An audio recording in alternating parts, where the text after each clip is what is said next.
Bismillahirrahmanirrahim. Alhamdulillah, wassalatu wassalamu ala Rasulillah Muhammad bin Abdillah wa ala alihi wa sahbihi wa man tabi'ahu bi hudah ila yaumil liqa'illah.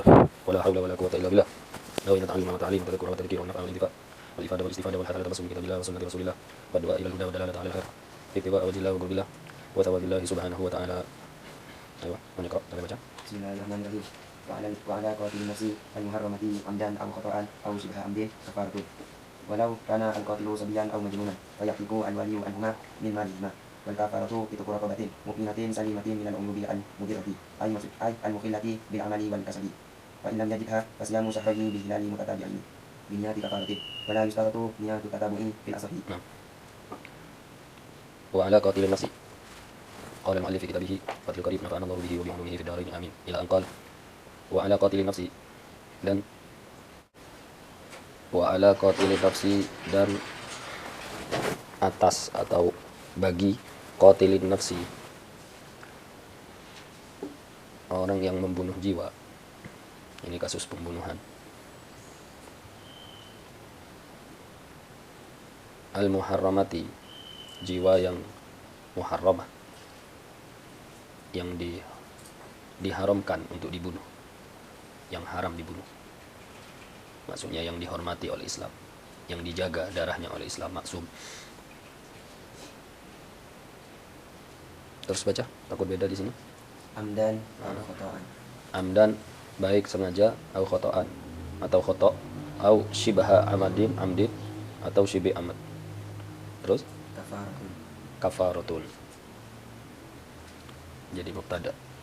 Adapun kafarah,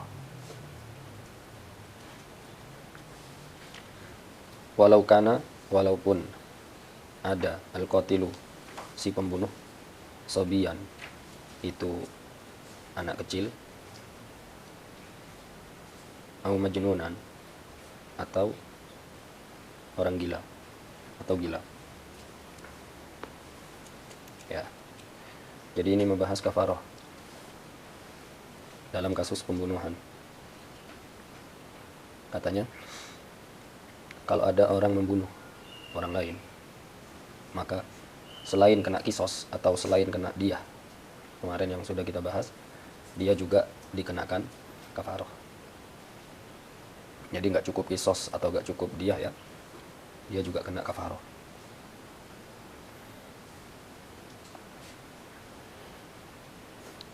Dikatakan di sini, baik nanti pembunuhannya itu sengaja, amat, khoto, atau syibih amat, tetap kena kafarah.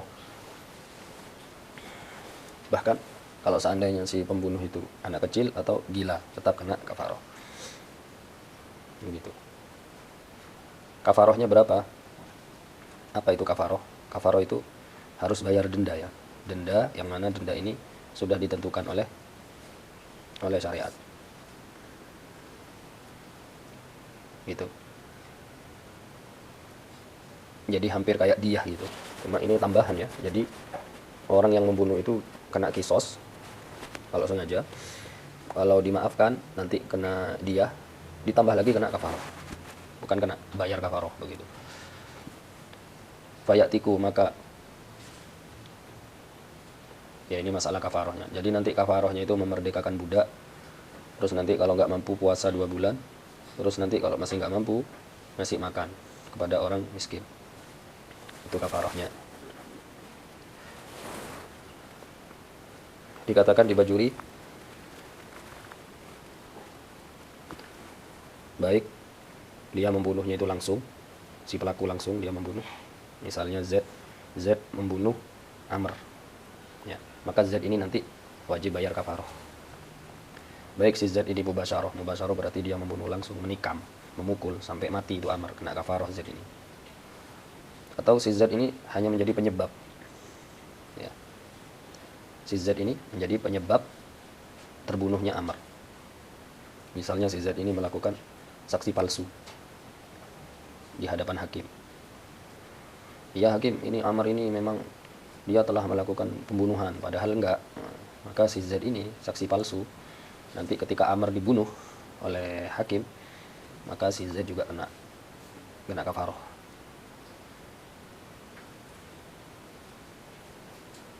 atau si Z ini jadi syarat. Syarat itu seperti tadi, syahiduz zur itu. Si saksi palsu itu syarat. Gitu ya. Karena diantara syarat sahnya kisos itu harus ada saksi kan. Kebetulan di sini si Z ternyata saksi palsu. Si Amr sudah terbunuh, ketahuannya si Z ini bahwa dia berbohong setelah terbunuhnya Amr. Maka si Z ini nanti kena kafaroh. Kalau yang tasabub, contohnya di Basuri seperti orang menggali sumur.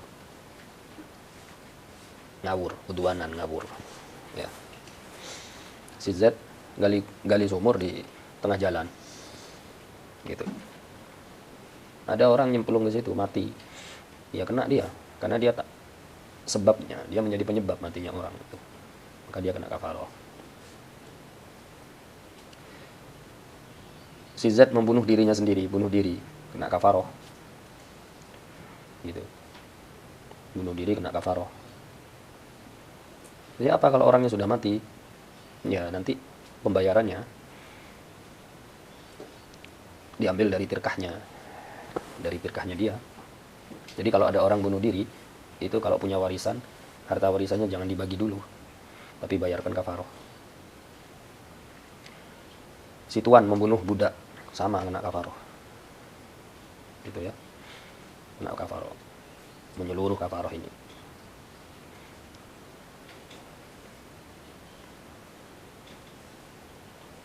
Gitu.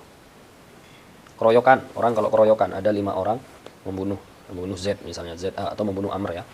Amr jadi korban. Ada 5 orang membunuh Amr. Maka gimana?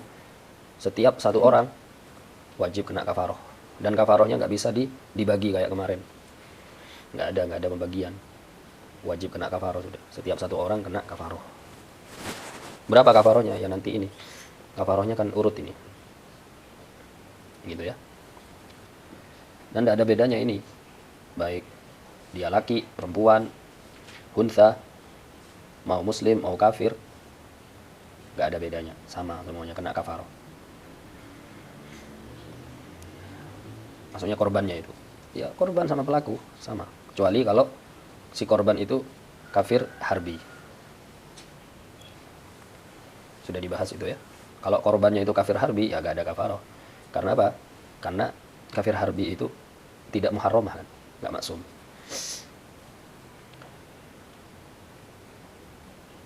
Gitu.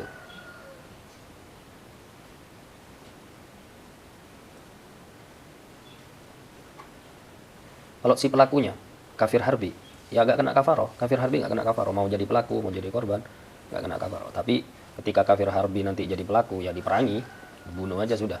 Hukum perang sudah, bukan hukum kafaroh lagi. Kalau dia jadi pelaku. Jadi intinya kafaroh pembunuhan ini wajib ya, di semua lini, di semua keadaan wajib, asalkan memenuhi syarat tadi itu. Korbannya apa? Muharramah. Mau pelakunya itu sobi, majnun, siapapun itu, kecuali kalau dalam kasus apa? Kafir harbi. Kalau korbannya kafir harbi, maka nggak kena kafaroh, karena kafir harbi nggak muharramah. Kalau pelakunya kafir harbi juga nggak kena kafaroh, tapi nanti kena, ya dibunuh, diperangi sudah, gitu.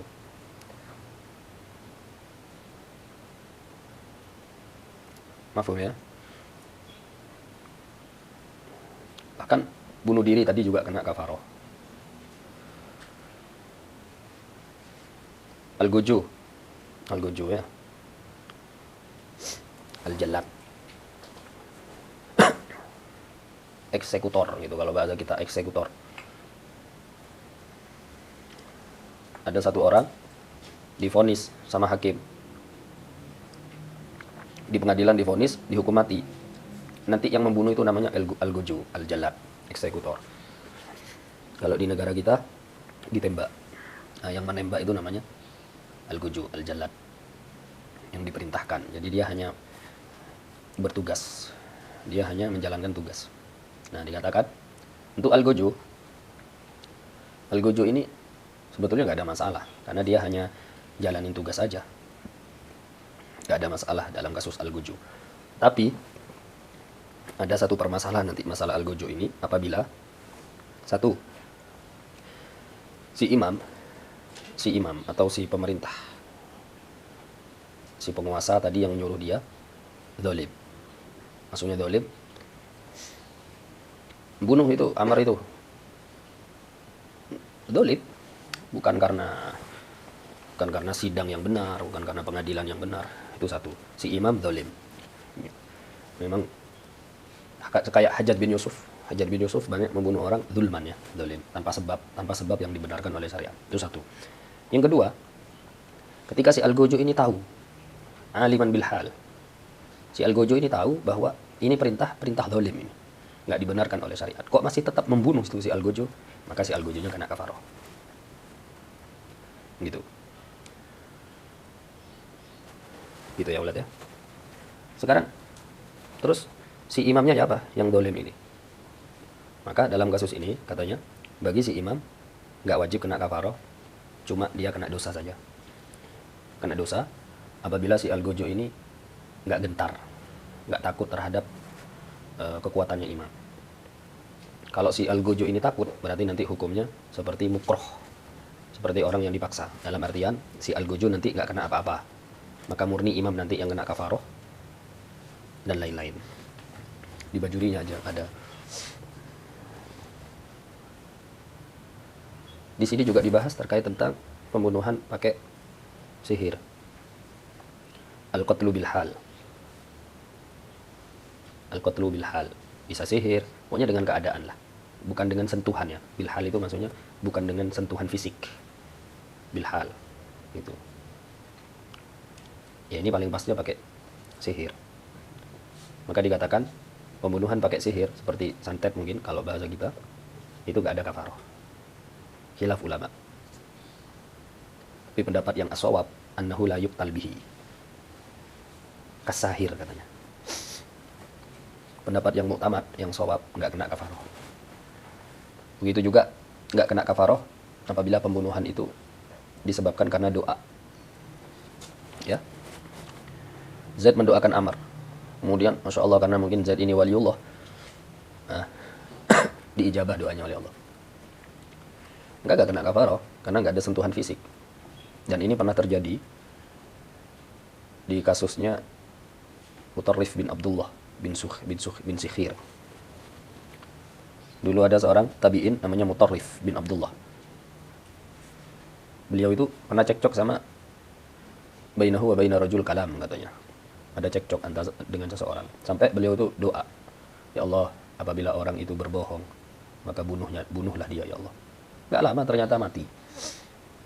Dilaporkan kepada Imam Ziyad waktu itu. Ziyad bin Ubaidillah mungkin ya, nggak paham siapa di sejarah.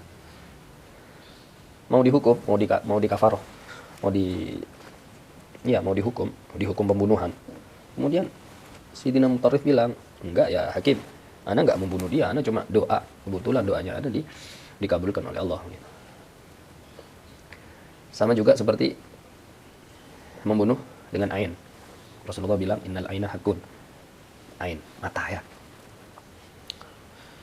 Walaupun dia mengaku wa ini tarofa bihi, itu terbunuh gara-gara sebab ainnya anak, tetap gak kena kafaroh. Ya karena nggak ada sentuhan fisik tadi itu. Nggak masuk ke tiga-tiganya ya, nggak masuk ke mubasyarah, nggak masuk ke syarat, nggak masuk ke tasabbuk. Gitu. Dihukumi seperti itu ya, ain.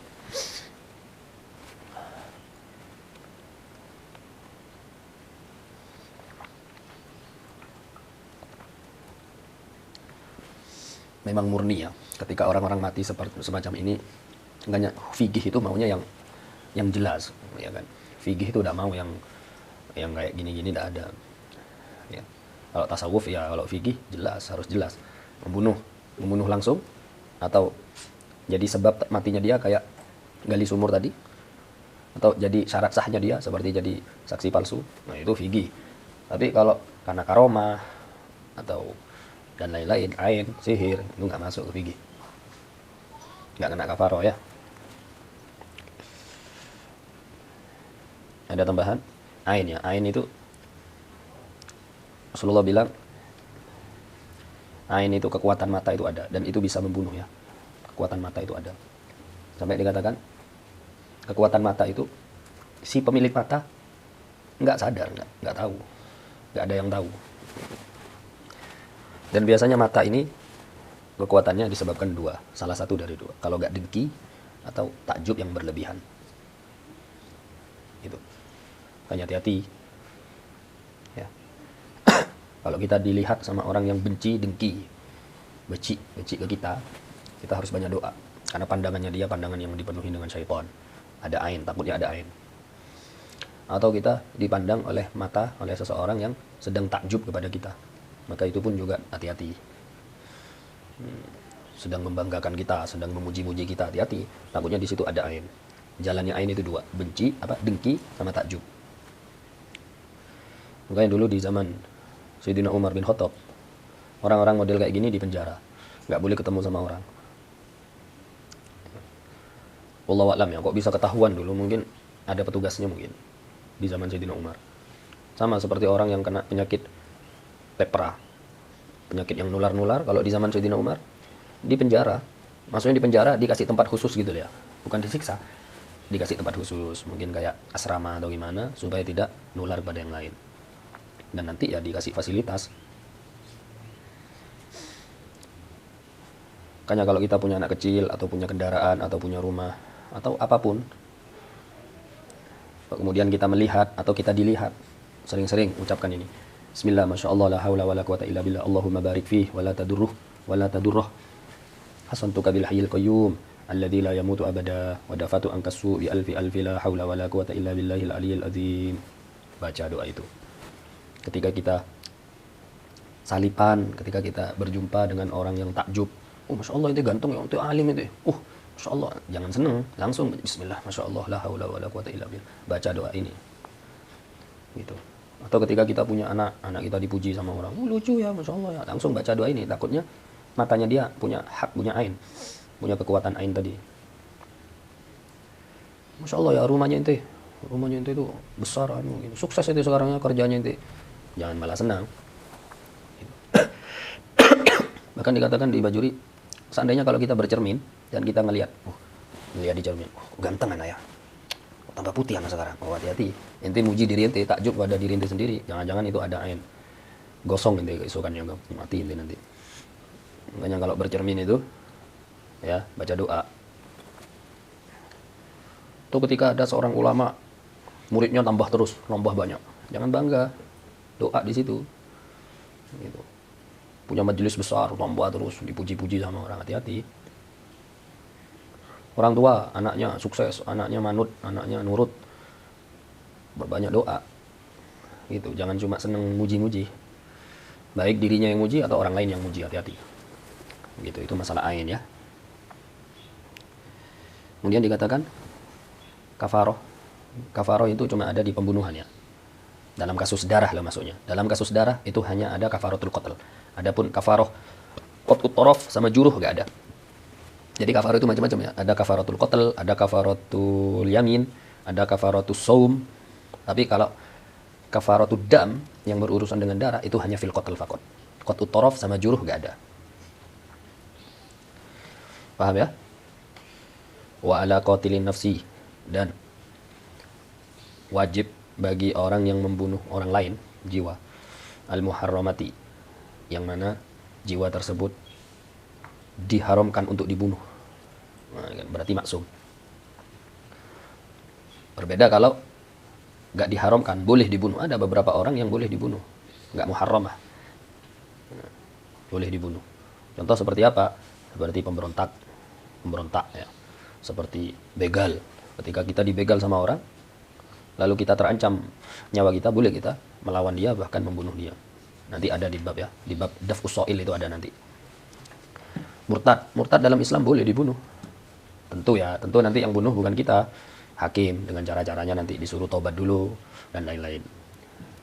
Orang yang zina muhson boleh dibunuh dengan cara dirojem tadi, dilempar. Tapi itu nanti ada cara-caranya. Kafir harbi dibunuh, diperangi, ya kan? Orang yang wajib kena kisos, al-muqtas minhu, orang yang wajib kena kisos, ya nanti dibunuh oleh hakim. Ini orang-orang yang boleh dibunuh, berarti nggak muharramah. gitu. Dan muharramah di sini dikatakan muharramah yang dzati ya, muharramah dzati, bukan muharramah li'arid. Ada muharramah tidak boleh dibunuh, tapi haram dibunuh ya. Ada orang memang haram dibunuh, tapi keharamannya itu bukan karena asal hukum, bukan dari hukum asal syariat, tapi memang ada penyebab. Seperti siapa? Seperti wanita atau anak kecil kafir harbi yang ikut perang. Ya. Misal orang muslim perang sama orang kafir harbi. Seperti yang Ustaz ceritakan dulu, contohkan. Ternyata kafir harbi itu semuanya dibawa. Ya. Anak perempuannya dibawa. Itu seperti kisahnya ya. Perangnya Sayyidina Khalid bin Walid. Yang disuruh oleh Sayyidina Umar kalau nggak salah. Untuk membantai Romawi. Itu orang Romawi dibawa semuanya itu. Perempuan-perempuannya dibawa, cewek-ceweknya dibawa semua. Ngapain? Gitu. Untuk menyaksikan mungkin, atau mungkin untuk masak-masak. Anak kecil-kecilnya dibawa semuanya. Buat apa? Mereka tidak bisa perang. Cuma dibawa. Nah, perempuan sama anak kecil yang ikut ke medan perang itu, mereka tidak boleh dibunuh. Muharramah. Tapi muharramahnya bukan seperti orang muslim ya, yang memang dihormati. Karena ini orang kafir, perempuan kafir. Tapi dihormati karena apa? Karena mereka, bukan dihormati, diharamkan dibunuh karena mereka nggak mampu untuk melawan. Gitu. Nggak boleh, haram dibunuh. Dikatakan di Bajuri, li'annal hurmata lihaqil muslimin. Karena mereka itu seperti barangnya orang muslim. Nanti kalau orang kafir itu kalah kan jadi tawanan. Kalau dia dibunuh, nggak dapat tawanan dong. Orang muslimnya nanti nggak dapat apa-apa.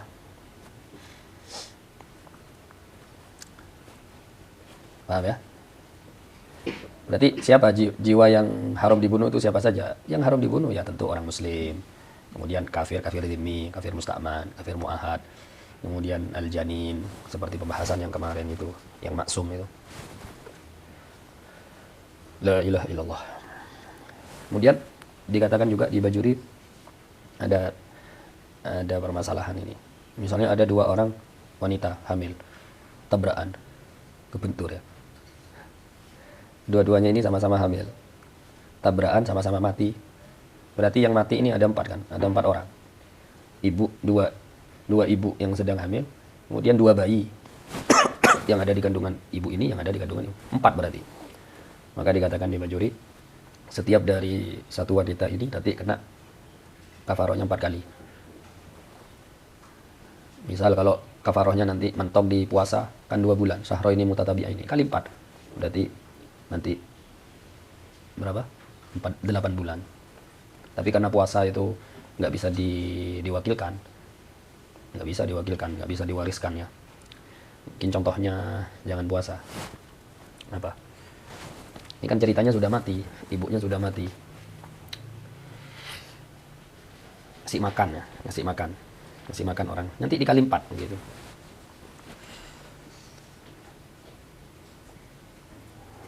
Kalau dua orang pemuda, ada 2 orang tabrakan sama-sama mati, maka setiap satu orang kena 2 kafaroh. Lah kalau mati gimana ya? Kayak tadi itu dari tirkahnya.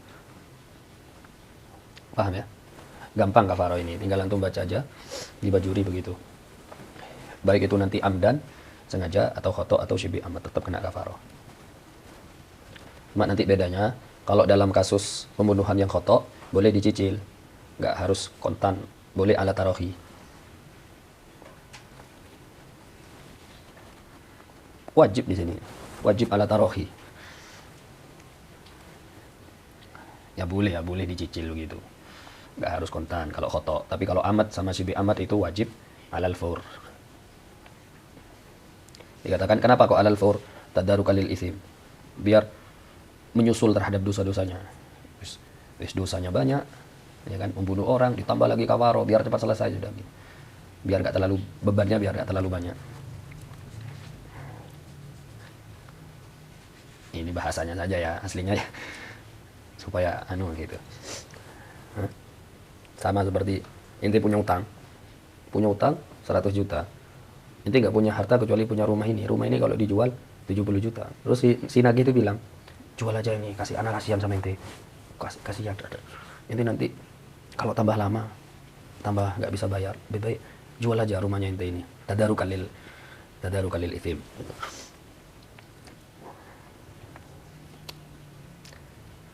kafaratun. Allah berfirman, "Wa man qatala mu'minan khata'an fatahriru raqabatin mu'minah." Itu dalilnya. Dalil kafarah. Kemudian ada hadis tentang seorang sahabat namanya Wasilah bin Asqa.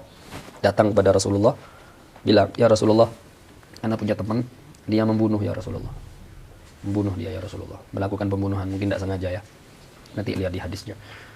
Ya apa ini ya Rasulullah? Biar anak takut dia masuk neraka nanti. Rasulullah bilang, "Atiku anhu raqabah."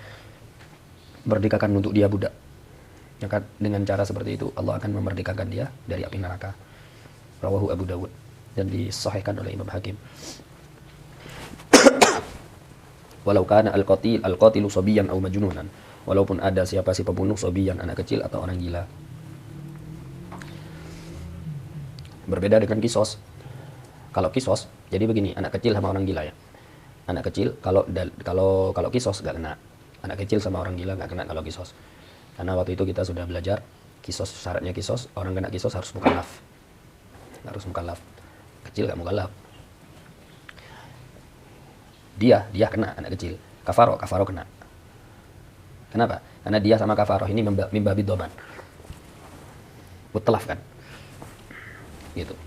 Ngerusak barang atau ngerusak jiwa. Maka kena. Makanya dikatakan di Bajuri, fala yustaratu fiha taklif. Nah, dalam kafaroh enggak disyaratkan mukallaf, beda dengan kisos. Wadah ya, ini enggak ada yang sulit. Antum tinggal baca aja, nanti dicocokkan penjelasannya Ustaz.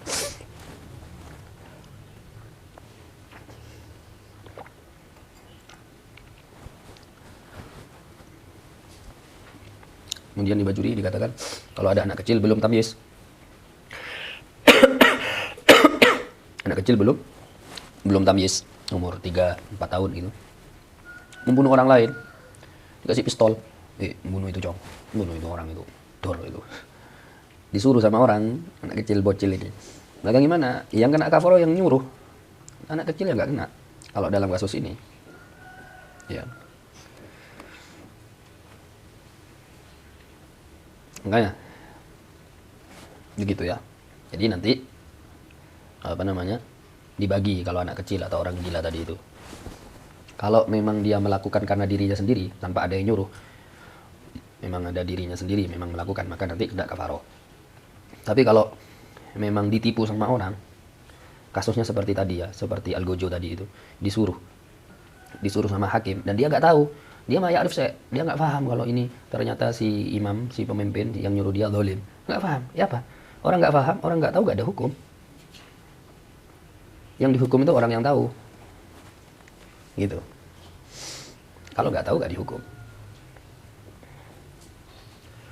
Gitu.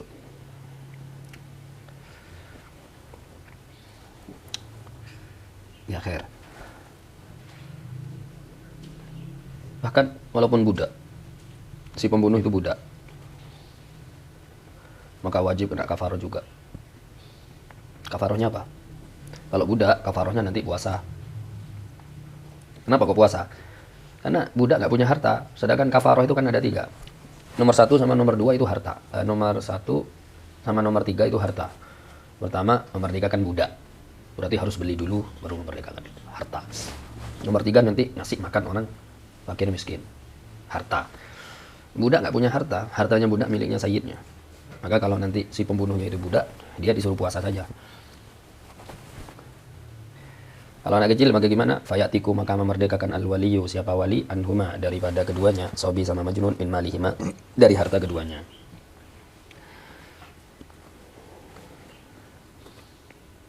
Ya.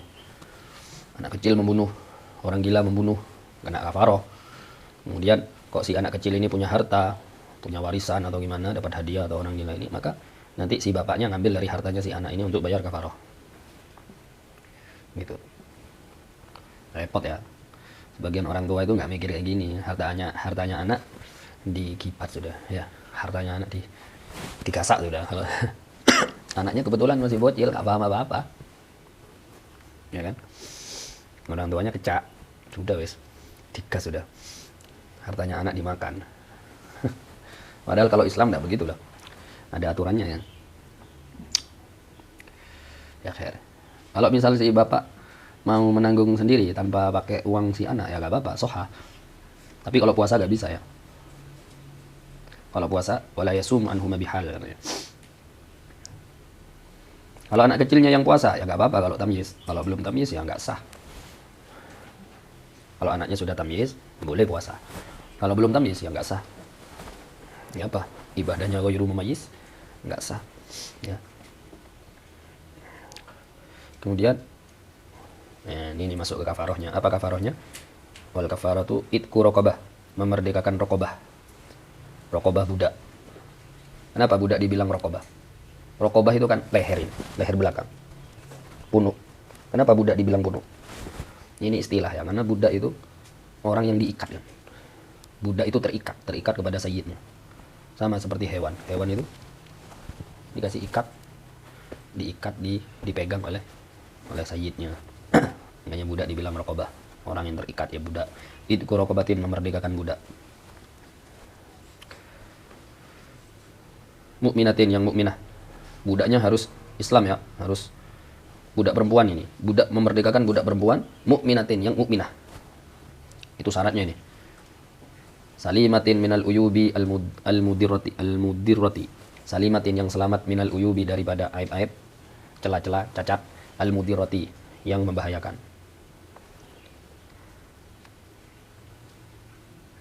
Terus dibaca. Ay al-mukhillati. Ay al-mukhillati, maksudnya selamat daripada aib-aib yang mukhillah, yang mengurangi kualitas atau yang mencacati bil amali, terhadap kerjanya, kinerjanya, wal kasabi, dan kelakuannya. Jadi yang pertama apa? Memerdekakan budaknya. Budaknya itu ada syaratnya. Harus perempuan. Harus yang muslimah, mukminah.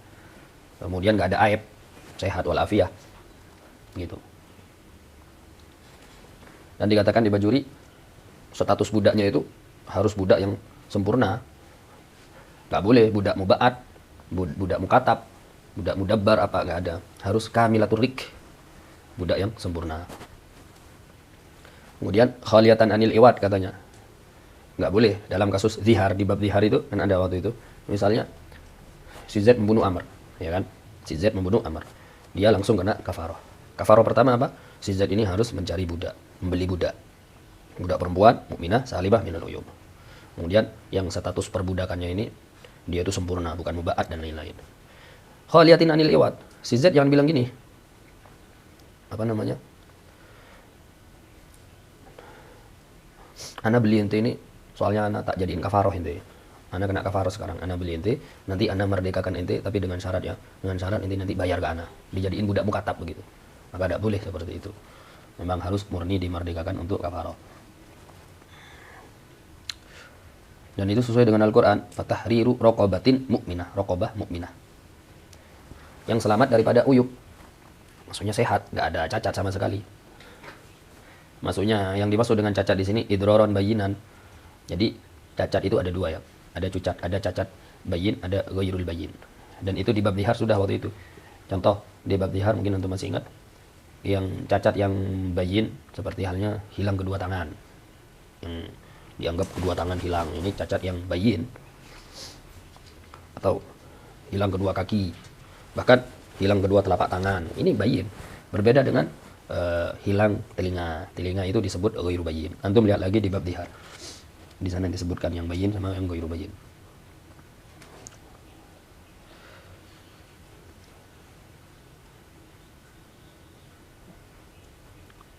Makanya disebutkan di sini al-mukhillati bil amali wal kasbi. Aib yang sekiranya nanti akan tidak sempurna beramal. Kalau nggak ada dua tangan nggak ada, gimana? Mukhillah bil amal. Kedua kakinya nggak ada, mukhillah bil amal. Kalau cuma telinga atau mungkin hidungnya gopeng itu, maka itu idron yang ghairil bayin. Kenapa disebut ghairul bayin? Karena tidak mukhillah bil amal. Fa illam yajidha, maka apabila tidak mendapati, fa illam, maka apabila tidak yajid, tidak mendapati siapa qatil ha kepadanya kafarah yang pertama, yaitu memerdekakan budak, atau tidak mendapati budak. Gak ada budak, maka gimana? Fasiyamu syahraini bil hilali. Maka fasiyamu, maka puasa 2 bulan bil hilali, dengan hitungan hilal. mutatabi'aini. Syaratnya harus berturut-turut, tidak boleh putus. Biniyati kafarotin, dengan niat kafaroh. Ya, dengan niat apa? Niatnya kafaroh. Wala yustaratu, dan tidak disyaratkan niyatu tatabu'i, dan tidak disyaratkan apa niat tatabu, niat berturut-turut. Fil asohi, menurut pendapat yang asoh, khilaf masalah niyatu tatabu. Kalau nggak ada budak gimana? Ya kalau nggak ada budak ya opsi kedua. Jadi ini nggak bisa milih ya. Ini murattab ini, nggak bisa milih, bukan mukhayyar ini. Pertama wajib apa? Pertama wajib memerdekakan budak tadi itu. Kalau nggak ada, maksudnya nggak ada gimana? Mungkin memang nggak ada budak seperti zaman sekarang secara hissi, atau ada tapi harganya mungkin melebihi harga pasar, atau harganya normal tapi dia miskin, nggak punya uang, nggak punya fulus. Makanya apa? Ya puasa 2 bulan. Puasa 2 bulan, hitungannya nanti pakai hilal. Kalau sudah pakai hilal berarti ya pakai hijriyah ini, nggak mungkin pakai masehi, bukan pakai Januari Februari gitu. Fasiyamu syahra ini bil hilal gitu. Kalau kejadiannya itu di awal, kalau hitungan atau kejadiannya itu di awal bulan sih enak. Ya, tinggal lihat muncul hilal pertama. Tinggal nanti sampai akhir daripada hilal kedua di bulan kedua gitu. Yang dikatakan idamkan bi ansama min awalihima. Fa in kasaro syahrun utibira bitsani bil hilal wa kamala al awwalu min athalis 30 yawman kama taqaddam fi dhihar. Sama seperti di bab dhihar waktu itu. Masalah kafaroh. Yang jadi masalah ini kalau misal kafaroh itu dimulai, ya kan, puasanya itu dimulai dari pertengahan, misalnya 15 Rabiul Awal. Maka ya apa? Maka dikatakan di Bajuri 15 Rabiul Awal itu selesaikan dulu. Nanti di Rabiul Tsani pakai hilal selama 1 bulan. Nanti di Rabiul Jumadil Awal, ya nanti di Jumadil Awal ngambil 15. Begitu. Jadi di Rabiul Awal pakai adat, di Jumadil Awal pakai adat.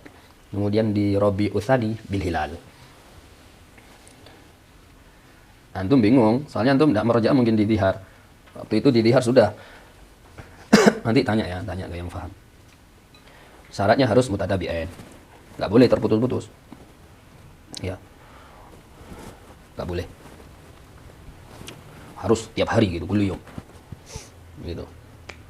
Kecuali kalau terputusnya itu adalah terputus sesuatu yang bisa membatalkan puasa. Baru boleh. Tapi kalau enggak membatalkan puasa, hanya seperti sakit ringan misalnya ya. Orang sakit ringan enggak batal puasanya. Kemudian gara-gara sakit ringan kan hanya flu gitu, enggak puasa. Maka keesokan, maka hangus semua. Hangus. Misalnya sudah puasa 20 hari berturut-turut. Di hari ke-21 enggak puasa. Alasannya karena sakit ringan. Sakit ringan enggak membatalkan puasa. Maka di tanggal 22 harus memulai dari awal lagi. Berbeda kalau yang memutus itu sesuatu yang membatalkan puasa. Contoh seperti gila, haid, nifas, baru nanti bana ala ma madha seperti kemarin itu diteruskan. Paham ya? Atau nanti yang memutus adalah hari yang diharamkan puasa misalnya. Hari yang diharamkan puasa, maka bana ala ma madha, melanjutkan aja. Biniyatin kafaroh, dengan niat kafaroh ya. Jadi niatnya cukup kafaroh aja, nggak perlu kafaratul qatl gitu, nggak perlu. Nawaitu sauma ghadin an adai fardi, bukan fardi syahri, an adai fardi kafaroh lillahi ta'ala gitu. Nggak perlu nawaitu apa? Nawaitu sauma ghadin an adai fardi kafaroh tatabuan gitu. La yustaratu niyatu tatabu. Tatabuan, nggak perlu ada niat tatabu gitu. Nggak disyaratkan. Wallahu a'lam.